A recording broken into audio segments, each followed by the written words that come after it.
নমস্কার বন্ধুরা, আমি বিভা চলে আসলাম আপনাদের কাছে একটি রেসিপি নিয়ে। দেখুন, এই যে ভোলা মাছ, টমেটো, আলু, পেঁয়াজ দিয়ে কষা করব, ঝাল ঝাল মাখা মাখা মতন করব। আমি সব দিয়ে দিয়েছি একসঙ্গে, খুব করব না, ভাজবো না, হালকা করে ভেজে আমি সমস্ত মশলা দেব। আমি একটু লবণ দিয়ে দিয়েছি, আপনারা দেখতে থাকুন। দেখুন বন্ধুরা, আমি হালকা করে ভেজে নিয়েছি, এমন কিছু দেবো না।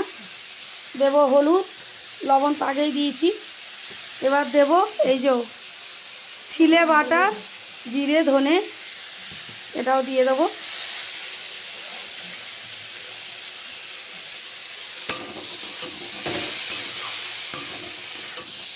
দিয়ে দিয়েছি।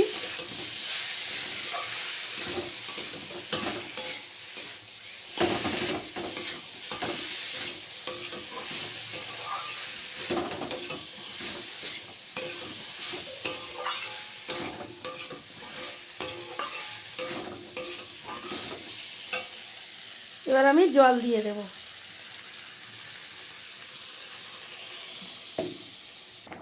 তরকারিটা ফুটছে, আমি এই যে মাছগুলো দিয়ে দিচ্ছি।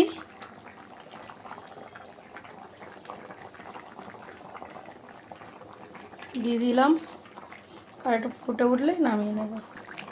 মাছের ঝালটা হয়ে গেছে, এবার আমি নামিয়ে নেব। আমার ভালো লাগলে রেসিপিটি, চ্যানেলটি লাইক করবেন, শেয়ার করবেন, কমেন্ট করবেন। সবাইকে অনেক অনেক শুভেচ্ছা, ভালোবাসা।